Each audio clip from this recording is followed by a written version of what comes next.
meluangkan waktunya ya, untuk bersama-sama kita belajar tentang di sini ada salah satu RPL yang akan saya bawakan yang berjudul, sama-sama kita lihat di sana, pengembangan aspek perkembangan anak.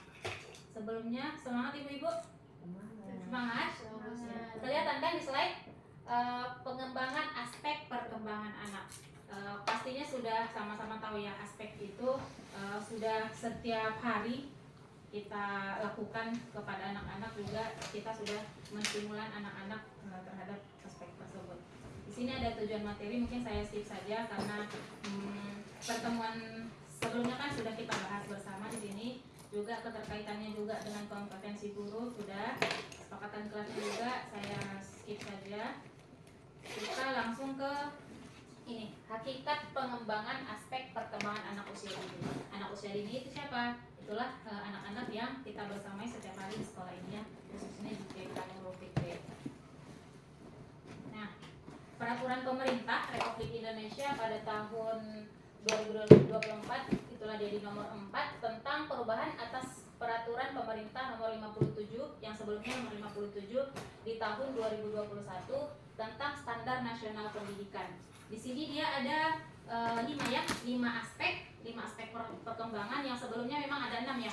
Ada 6, yaitu seni, yang sekarang seni itu sudah mencakup dari kelima aspek yang ada di sini. Yang pertama dia ada nilai agama dan moral, yang kedua ada fisik motorik, ketiga kognitif, keempat bahasa, dan kelima sosial emosional. Sebelumnya kan kita sudah membahas tentang yang nomor 1 dan 2 ya. Nilai agama dan moral sudah ya minggu kemarin, dan juga fisik motorik sudah. Jadi sekarang kita akan membahas tentang aspek yang ketiga, yaitu kognitif ya ibu-ibu semuanya. Nah, di sini saya skip saja ya. Definisinya juga hakikatnya ada 2 ya, yaitu pengembangan holistik dan yang pembelajaran yang berpusat pada anak. Pastinya apalagi kita sudah di kurikulum merdeka ya, kita harus memusatkan pembelajaran itu ada di anak, bukan kita aja yang kita aktif di depan tapi anak-anak tidak ikut terlibat aktif di dalamnya, seperti itu. Kalau yang holistik ini berarti menyeluruh dia ya, pengembangan anak usia dini harus mencakup semua aspek perkembangan, itulah yang 5 tadi itu.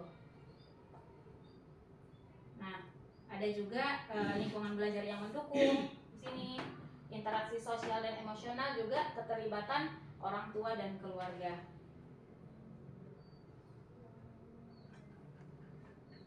Ini yang sudah kita bahas minggu lalu, nilai agama dan moral, dan fisik motorik juga sudah. Sekarang kita fokus ke yang ketiga tadi, pengembangan kognitif. Di sini ada 4 poin, yaitu yang pertama pemahaman dunia sekitar. Anak-anak mengembangkan pemahaman tentang dunia sekitar melalui proses berpikir dan belajar. Itu artinya ya. Yang kedua, keterampilan pemecahan masalah.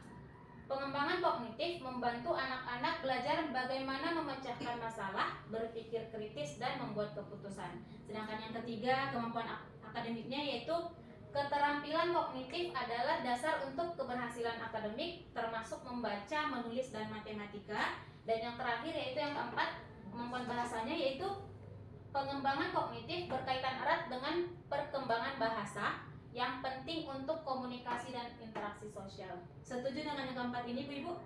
Setuju ya? Nah, di sini kita sebagai pendidik ya, kita garis bawah ya, kita sebagai pendidik itu harus menstimulasi kemampuan anak dalam proses pemecahan masalah. Pemecahan masalah yang dimaksudkan di sini ada 4 poin, yaitu yang pertama, pendidik menstimulasi kemampuan mengidentifikasi masalah yang dihadapi anak sesuai dengan tingkat usia melalui berbagai kegiatan main sesuai dengan ide anak. Kira-kira di sini ada yang bisa mencontohkan ibu-ibu? Mengidentifikasi masalah yang dihadapi anak sesuai dengan tingkat usia. Kalau di kita kan berarti pastinya PAUD ya. Melalui berbagai kegiatan main sesuai dengan ide anak. Salah satu contohnya misalkan yang paling sering kita hadapi di permainan balok ya. Masalahnya apa?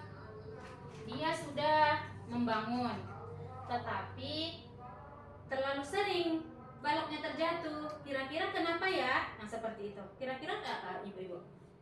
Karena balok yang dibuatnya mungkin terlalu besar yang di atas, yang di kecil, yang di bawah kecil. Jadi apa yang terjadi? Baloknya jatuh atau bangunannya runtuh seperti itu ya. Yang kedua yaitu pendidik menstimulasi kemampuan anak untuk mencari solusi melalui berbagai kegiatan main. Dari kasus yang tadi, apa yang seharusnya kita lakukan sebagai pendidik? Kira-kira apa? Kita bilang, abang, kira-kira apa yang terjadi setelah abang buat baloknya tadi yang besar di atas, yang kecil di bawah, jatuh? Pasti kayak gitu ya. Anak-anak juga akan mencari solusi. Kita ajak dia mencari solusi apa yang harus dilakukannya setelah itu. Dan yang ketiga, pendidik memberi dukungan atas scaffolding. Ini kata-kata ini harus familiar sama kita ya. Jangan nanti kalau tidak ada dukungan ini kita tidak tahu arti scaffolding ini. Ini artinya dukungan untuk menyelesaikan masalah yang dihadapi melalui penguatan dalam bentuk pertanyaan, pernyataan atau bentuk lain yang relevan. Kalau bahasa kita apa ya yang kita tulis setiap hari di ini? Apa itu ya? Lupa saya. Apa? Bukan yang kita tulis di saya bisa yang kayak gitu. Apa sih namanya? Saya bisa membuat gambar ini. Iya, provokasi itu. Provokasi, bentuk pertanyaan atau pernyataan. Itu artinya provokasi, Ibu-ibu, dalam bentuk yang relevan. Artinya sesuai dengan yang dikerjakan atau sesuai yang terjadi. Yang terakhir, pendidik memberikan penghargaan kepada anak dalam bentuk memberi jempol atau tepuk tangan atau apresiasi lain yang relevan. Artinya apa? Kita harus memberikan reward ya. Reward ini nggak mesti besar atau wah hadiahnya. Berarti kita bisa memberikan jempol saja sudah. Sepertinya anak-anak kita beri jempol saja sudah bahagia ya. Pasti sudah bilang sama mamanya, mama tadi anak dikasih jempol loh sama ibu ini, seperti itu. Tepuk tangan juga bisa atau apresiasi lain yang seperti biasanya kita memberikan bintang ya. Yang kedua itu pendidik menstimulasi kemampuan anak untuk berpikir logis, kritis dan kreatif. Yang pertama pemahaman persamaan dan perbedaan. Di sini saya mempunyai video ya, ibu-ibu. Mari sama-sama kita lihat persamaan dan perbedaan. Nah, di sini.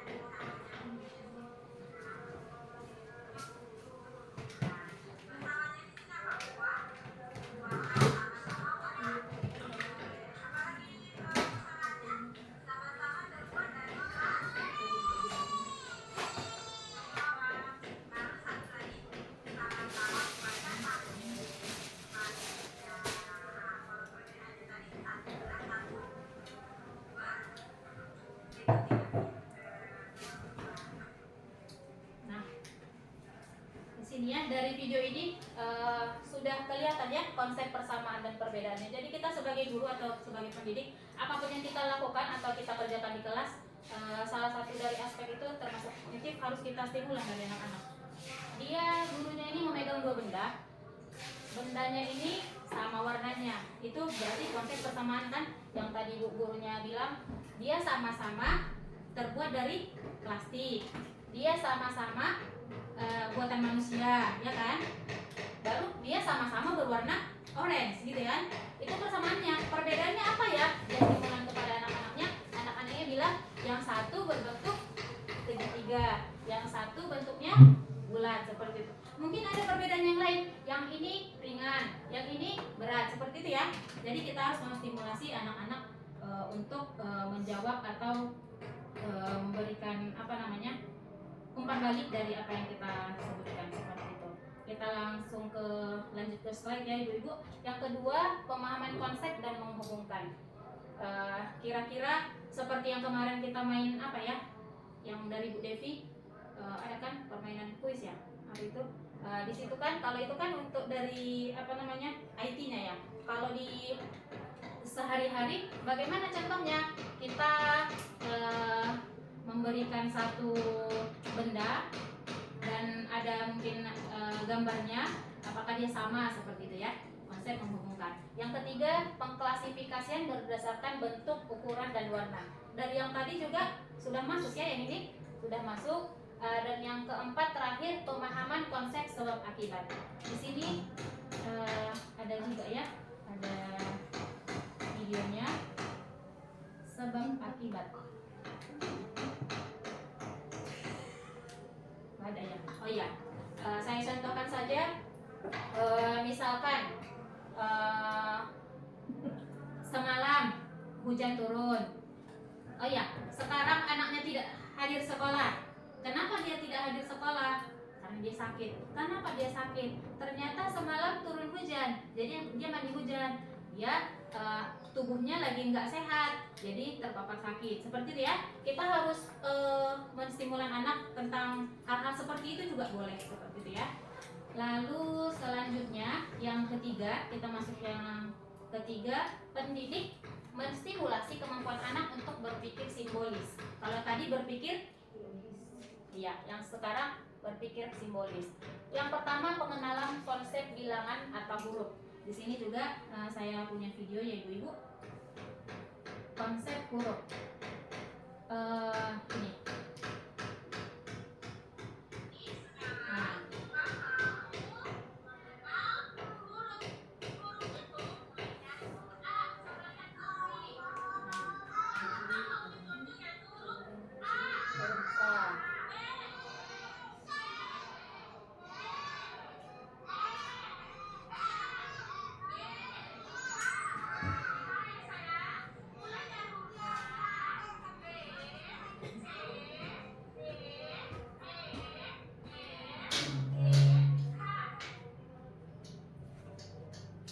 Mungkin sampai situ dulu ya, biar kita lihat video yang lain. Nah,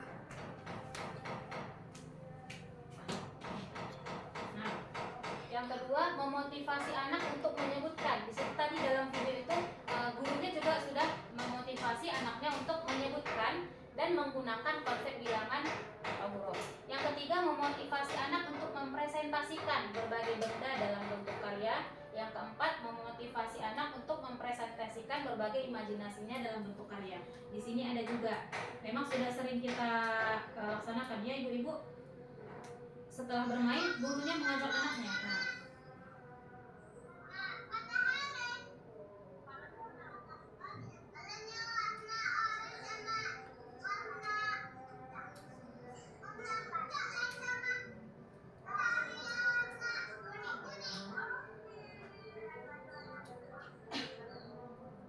Berarti tadi si anak itu menggambar bebas ya. Dari gambarnya itu, dari videonya, si anak menggambar bebas.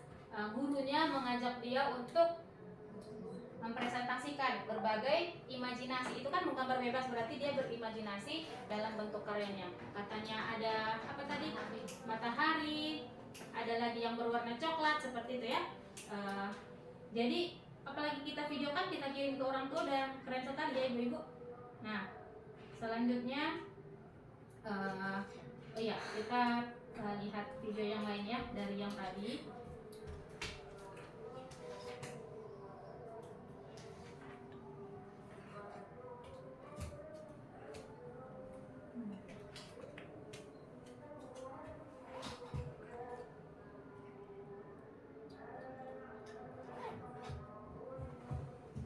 Nah, di sini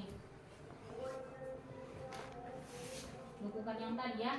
Nah, selain kita memberikan apresiasi, ternyata ketika anak bermain juga kita harus memberikan dukungan. Nah, seperti ini. Tidak sepenuhnya memang kita ajari anak itu, tapi kita memberikan dukungan terkait apa yang dikerjakannya, seperti itu. Ini mereka sedang meronce ya, meronce.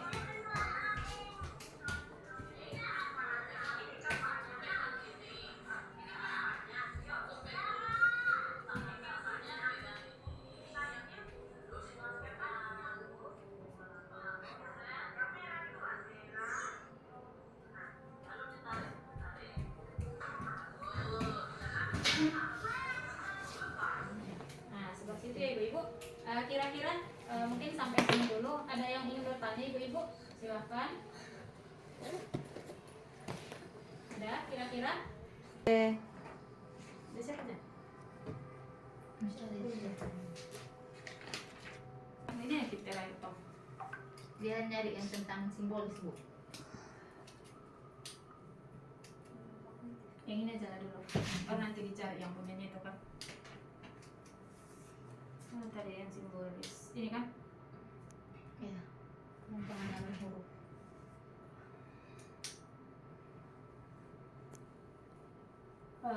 Baiklah ibu-ibu, tadi kan saya sudah memaparkan ya tentang pembelajaran aspek perkembangan kognitif anak. Mungkin ada pertanyaan dari ibu-ibu sekalian, saya persilahkan. Ada ibu? Oh ya, Ibu Rahmi ya. Ibu Rahmi, silahkan ibu. Baiklah, terima kasih kepada Ibu Eni. Di sini saya mau bertanya tentang perkembangan kognitif yang berpikir simbolis ya, Bu. Berpikir simbolis ya. Ya. Kan Silakan. dari masalah kelas saya, Ya. Bu. Di situ kan ada anak yang agak susah untuk mengenal huruf dan angka gitu kan, Bu. Jadi bagaimana sebaiknya media yang dibutuhkan dalam mengembangkan kognitif anak tersebut agar dia lebih menerima yang Dan kita menarik juga ya dirasanya gitu ya. Oh ya. Nah, terima kasih Bu Rahmi. Mungkin langsung saya jawab saja ya ibu-ibu. Tentang di sini berpikir simbolis ya, yang simbolis tentang aspek kognitif yang simbolis. Dari pertanyaan Bu Rahmi tadi, bagaimana sih supaya anak ini bisa lebih menarik ya, menarik perhatiannya juga, menarik juga dari minatnya mungkin ya tentang konsep huruf ke huruf ya, bilangan atau huruf. Kita memang di sini ya sudah ada kartu huruf ya. Salah satunya dengan cara itu kita memberikan sering-sering saja kartu huruf itu dipegang anak-anak. Mungkin punya kita bukan cuma satu jenis kan, bukan cuma satu jenis. Jadi mungkin saat bermain atau saat kita mengajarkan konsep ini, kita berikan saja itu. Baru kalau saya kemarin pernah menstimulasinya dengan cara dari kognitifnya, dari apanya juga, aspek motorik halusnya. Jadi saya mengajak anak-anak untuk bermain kartu huruf. Pertama saya nampakkan dulu, kita misalkan huruf vokal ya, A, I, U, E, O ya, A, I, U, E, O. Jadi kita tulis di papan tulis atau kita bikin di kain flanel mungkin ya Bu. Ibu-ibu bisa sekreatif mungkin di kain flanel kita tunjukkan huruf A, I, U, E, O gitu ya. Setelah itu kita berikan dia kartu huruf. Kartu huruf ini yang dia bisa dirabanya, bisa biar terasa motorik halusnya ya. Kita berikan dulu mungkin huruf I yang mudah, huruf I dirabanya dulu huruf I. Baru kita letakkan banyak huruf di situ. Yang mana kira-kira huruf I? Kita tutup matanya atau dia tutup sendiri saja tidak apa-apa. Dirabanya yang mana kira-kira dari kartu huruf yang kita letakkan itu? Yang mana sih huruf I? Dipegang-pegangnya kan, dirabanya. Yang ini Bu. Dari situ mungkin anak-anak akan tertarik atau tertantang selanjutnya mengenal konsep bilangan atau huruf ini. Seperti itu sih kira-kira. Selain itu juga dengan menyanyikan, tadi ada videonya sih sebenarnya di menyanyi ya, menyanyikan di sini angka ya, mengenal huruf angka seperti ini, kira-kira seperti ini saja, mengenal berhitung. Ini berhitung ada ya, berarti kurang ini tadi. Nah, kan banyak itu kan, pasti banyak kita lihat di YouTube atau di mana kita lihat tentang lagu-lagu untuk mengembangkan aspek kognitif anak yang fokusnya ke tadi masalah Bu Rahmi tentang bilangan atau konsep huruf itu ya. Seperti itu kira-kira Bu Rahmi. Atau mungkin ada yang mau menambahi, silahkan ibu-ibu. Atau pertanyaan lain silahkan. Ada? Tidak ya?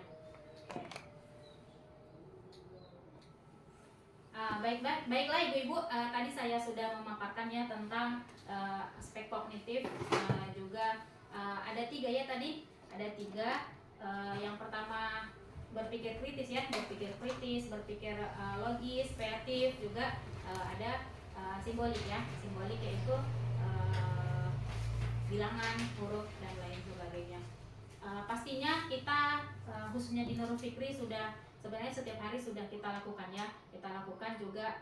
Kalau ini kognitif ini kita lakukan itu sebenarnya harus seperti kita ya di PAUD, harus dengan cara bermain ya, bermain yang bermakna, bermain dengan berbagai atau beragam alat main seperti itu ya, juga dengan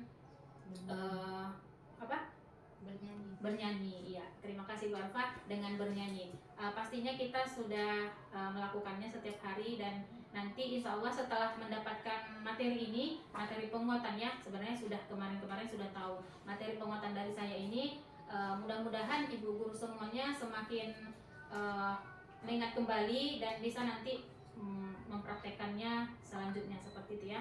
Dan semangat untuk kita semua ibu-ibu, semangat. Ya. Cukup sekian dari saya. Mungkin ada kesalahan atau kesilapan, saya mohon maaf. Kepada Allah saya mohon ampun.